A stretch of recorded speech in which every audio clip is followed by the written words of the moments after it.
আপনি আমি প্রতিদিন দেখতেছি, প্রতিদিন মানুষ কবরে যায়, যায় কিনা বাপ? ওরা কেউ মরতে চায় নাই, কিন্তু মৃত্যু তাদের কাউকে রাখে নাই। কেউ মরতে চায় না, কেউ না। একেবারে 120 বছরের বুড়ো মানুষটাকেও, 120 বছরের বুড়ো মিয়া, তারেও মানুষ ডাক্তার দেখায়, তারেও হসপিটালে ভর্তি করায়, তারেও তো চেষ্টা করে আমার 120 বছরের দাদা যেন না মরে, আমার 120 বছরের বাপ যেন না মরে। তিনিও মরতে চান না, কিন্তু কবর ডাক দিয়ে বলে আমি কাউকে থাকতে দেই না।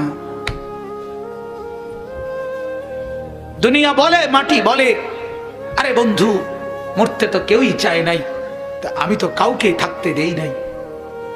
ফেরাউন তো মরতে চায় নাই, নমরুদ তো মরতে চায় নাই, সাদ্দাদ আর কারুন তো মরতে চায় নাই, কিন্তু মৃত্যু তো তাকে ছাড়ে নাই। ছাড়ছে কিনা ভাইয়া? নওজোয়ান, কি রঙের গুড্ডি উড়াইতেছো বাপ? কি রঙের গুড়ি উড়াচ্ছ?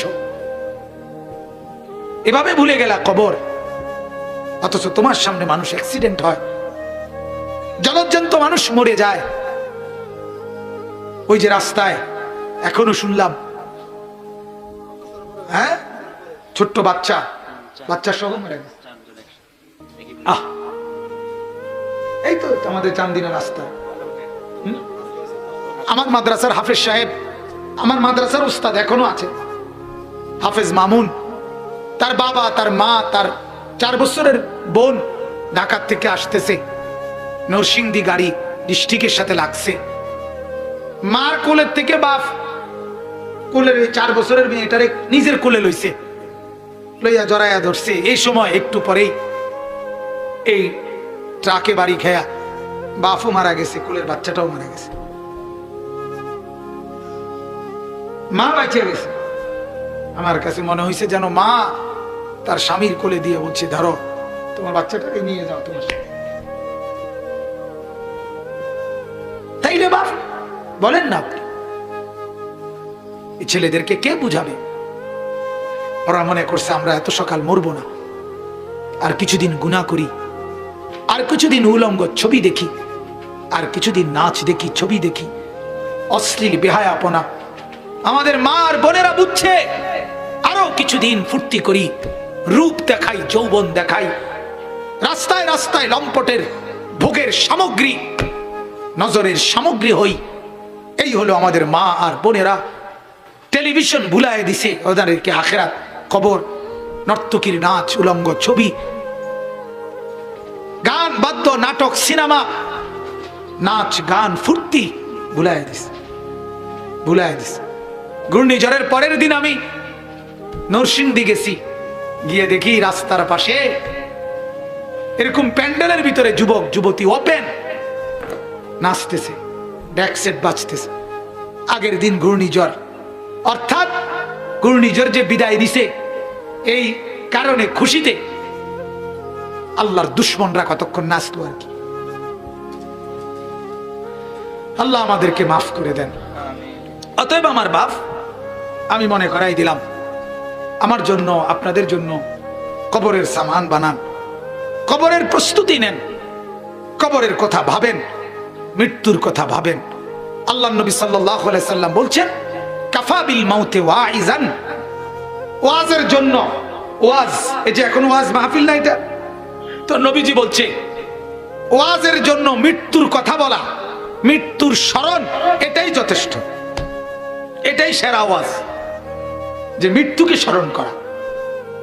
অতএব আল্লাহ তাআলা কোরআনে বলছে, কুল ইন্নাল মাউতাল্লাযী তাফিররুনা মিনহু ফাইন্নাহু মুলাকীকুম, মৃত্যু থেকে তুমি যেখানেই পলায়ন করো না কেন, সে তোমার সাথে দেখা করবেই। আইসিইউর ভিতরে ঢুকাইলেও ওইখান থেকেই আজরাইল নিয়ে আসবে, নিয়ে আসবে। আল্লাহ তাআলা আমাদেরকে কবর বুঝার, মৃত্যু বুঝার সবক নেওয়ার তৌফিক দান করে।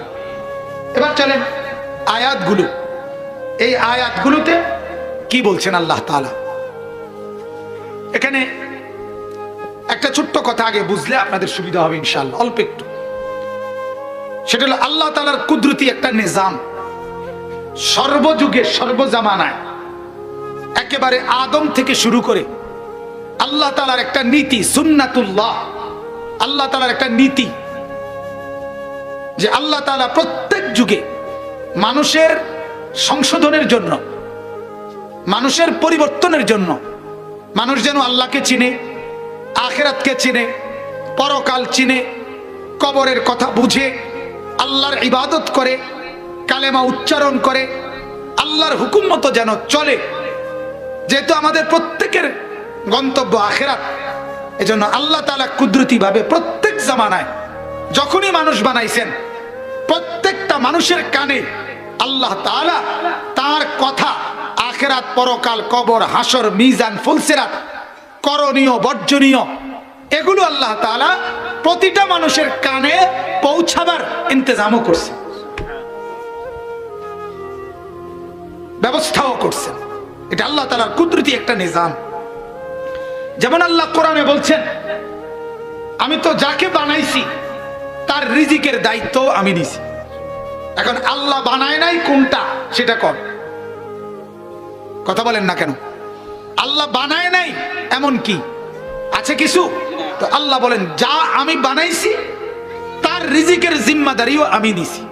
ওমা মিন দাব্বাতিন ফিল আরদি ইল্লা আলাল্লাহি রিজকুহা। ঠিক তেমনি ভাবে আল্লাহ তাআলা বলেন, যাকে আমি পাঠাইছি দুনিয়ায়, যাকে আমি বালেগ বানাইছি, বালেগ সাবালক, যার উপরে গোসল ফরজ হইছে, এরে কয় সাবালক। পুরুষ হইলে যেই মেয়ের মাসিক ঋতুস্রাব শুরু হইছে তাকে বলে সাবালক, সাবালিকা। তো এরকম আল্লাহ বলেন, যেই বালেগ হইছে তার কানে আমি কবর, হাসর, আখিরাত, মিজান, ফুলসিরাত, জান্নাত, জাহান্নাম, আমার করণীয়, বর্জনীয় কথাগুলো আমি আল্লাহ তাআলা তার কানে পৌঁছাবার কুদরতি ভাবে ইন্তজাম করেছি। কখনো নবী, কখনো রাসূল, কখনো সাহাবা, কখনো তাবিঈ, তবে তাবি, আউলিয়া, উলামা, মুহাদ্দিসিন, মুফাসসিরিন, ফুকাহা, ইমাম, খতিব। আল্লাহ তাআলা বলেন, প্রত্যেকটা মানুষের কাছে হয় নবী কিংবা রাসূল, অথবা নবী রাসূলদের পরবর্তী ওয়ারিস উলামায়ে কেরাম, তাদের কাউকে না কাউকে পাঠিয়ে পর্যাপ্ত ব্যবস্থা করে আমি আল্লাহ তাআলা আমার আখিরাত, পরকালের কথা, কবরের ভয়, আখিরাতের ভয়, জাহান্নামের ভয়, এগুলো আমি পৌঁছাইছি। পৌঁছেছে কিনা? কোরআনে আল্লাহ তাআলা বলছেন, ওয়ালাকাদ বাআসনা ফি কুল্লি উম্মাতিন রাসূলা। আমি প্রত্যেক উম্মতের জন্য রাসূল পাঠিয়েছি। আল্লাহ তাআলা বলেন, ওয়ালি কুল্লি কওমিন হাদ। আমি প্রত্যেক সম্প্রদায়ের জন্য হাদি, পথ প্রদর্শনকারী পাঠিয়েছি, বানিয়েছি। কাউকে আমি আল্লাহ তাআলা এভাবে ফেলে দেই নাই যে আমি শুনি নাই, এ কথা বলার মতো কোনো সুযোগ কারো জন্য আমি রাখি নাই, কারো জন্য না। কোরআনুল কারীমের মধ্যে আছে, আল্লাহ তাআলা বলেন, আওয়ালাম নুআম্মিরকুম মা ইয়াতাযাক্কারু ফীহি মান তাযাক্কারা ওয়া জাআকুমুন নাযীর। আল্লাহ তাআলা বলেন, যাকে আমি জাহান্নামের শাস্তি দেব তাকে আমি দুই কথা বলবো। এক, ও নাফরমান, তোমাকে আমি ওই পরিমাণ সময় দিছি যে পরিমাণ সময়ে আমল করা যেত। দুই, তোমার কাছে আমি নাদির, ভয় প্রদর্শনকারী আমার কোনো না কোনো বান্দা তোমার কাছে পাঠাইছি। হয় নবী, নয় রাসূল, নয় আউলিয়া, নয় বুজুর্গ, নয় উলামা, নয় ইমাম, নয় খতিব, আমি পাঠাইছি। আপনাদের এখানে এমন কে আছেন আমার আগে কোন হুজুর দেখেন নাই কাউকে? কথা বলেন না কেন? আরে বলেন না কেন মিয়া? নতুন কোন কথাটা আপনারে বলতাম আপনি বলেন, আপনারা একজন বলেন। অবাধ্যতার শাস্তিটা কি একবার বুঝাবো কবরে। তাফসীরের মধ্যে আছে, কাল্লা সাউফা তা'লামুনা ফিল কবরি সুম্মা কাল্লা সাউফা তা'লামুনা ফিল আখিরা। আল্লাহ বলে, একবার কবরে বুঝাইবো আমারে ত্যাগ করা, আমার নাফরমানি, আমারে সিজদা না করার শাস্তিটা কি। কবরেই টের পাইবা। ওয়া ইউকাইয়াদু লাহু মালাকুন আমা ওয়া আসাম্মু আবকাম। নবী বলেন, নাফরমানের কবরে এমন একজন ফেরেশতা পাঠানো হবে, যেই ফেরেশতা অন্ধ, বোবা, বধির, চোখেও দেখে না, কানেও শোনে না, জবানেও কথা বলতে পারে না। ফায়ুদরাবু লাহু বিমিথরাকাতিম মিন হাদিদ। যারবাতান বাইনা উদুনাইহি।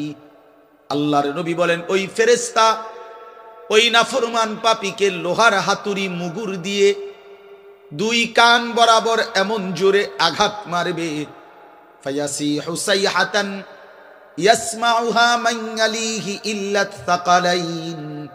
নবী বলে নাফরমান এত জোরে চিৎকার করবে, মানুষ এবং জিন ব্যতীত আল্লাহর সব সৃষ্টি শুনবে।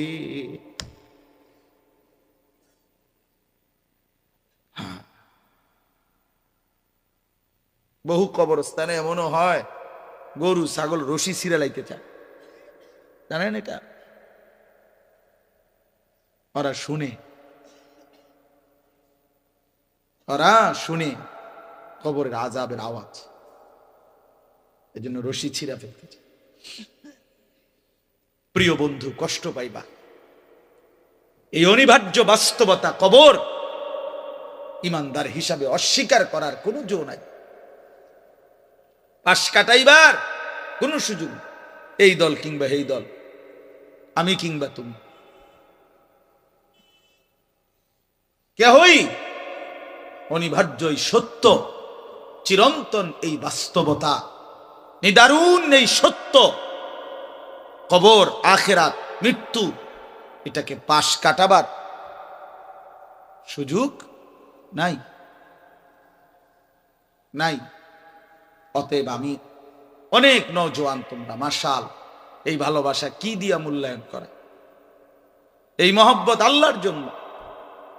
তাইলে যেহেতু তোমরা পছন্দ করে ভালোবেসে আল্লাহর জন্যই আসছো, আল্লাহর কথা শুনবার জন্যই আসছো। আলা ইয়াযুন্নু উলাইকা আন্নাহুম মাবউসুন লিয়াউমিন আযীম ইয়াউমা ইয়াকুমুন নাসু লিরাব্বিল আলামিন। সাদাকাল্লাহু মাওলানাল আযীম। وقال نبينا صلى الله عليه وسلم طلب كسب الحلال فريضة بعد الفريضة. وقال صلى الله عليه وسلم اتق المحارم تكن أعبد الناس. اللهم صل على محمد وعلى آل محمد كما صليت على إبراهيم وعلى آل إبراهيم إنك حميد مجيد. اللهم بارك على محمد وعلى آل محمد كما باركت على إبراهيم وعلى آل إبراهيم إنك حميد مجيد. سبحانك لا علم لنا إلا ما علمتنا إنك أنت العليم الحكيم. আলহামদুলিল্লাহ, আল্লাহ পাক রব্বুল ইজ্জত জুল জালাল ওয়াল ইকরামের ফজল কারাম, রব্বুল আলামিনের অপরিসীম ইহসান, মেহেরবানি, দয়া, আল্লাহ তাআলা আমাদেরকে আজ 25 ডিসেম্বর 2024 রোজ বুধবার বিবারিয়া জেলা কসবা উপজেলাধীন কুটি জাজিয়ারা গুণসাগর সূর্যোদয় যুব সংগঠনের উদ্যোগে আজকের এই 13তম বার্ষিক তাফসীরুল কোরআন মাহফিলে আল্লাহ তাআলাই আমাদেরকে আসবার বসবার, আল্লাহর জন্যই জমা হওয়ার তৌফিক দান করেছেন। এজন্য আমরা সকলেই বলি আলহামদুলিল্লাহ। সবার কাছে আমার বিনীত অনুরোধ, নওজোয়ান ভাই তোমাদের কাছে বিশেষ অনুরোধ, এই প্রত্যেকের যে হাতের যেই মোবাইলগুলো এগুলো বন্ধ করে ফেল, নামায় ফেল। সবাইকে আমি অনুরোধ করলাম, এই হাতে ধরে রেকর্ড করা যাবে না, স্পষ্ট মানা করলাম। আমাদের এই কথাটা যে শুনতে রাজি না, সে চলে গেলে ভালো। এটা আমার কড়াকড়ি নির্দেশ। কেন? কারণ হলো আল্লাহর কথা শুনবার জন্য সর্বোচ্চ মনোযোগ, আন্তরিকতা জরুরি। আর এই মোবাইল হাতে ধরে রাখলে মনোযোগ হয় না, দিল জমে না। পুরা ফিকিরটা যে ধরে রাখে তার খেয়াল থাকে মোবাইলের দিকে, ফলে সে নিজের জন্য কিছু বোঝে না। মোবাইল ঠিকই, মোবাইলে তো জমা হয়, দিলে তো জমে না। এখন একটা মাহফিলের ইন্তেজামের মাকসাদ কি? যে সব বক্তা আসবে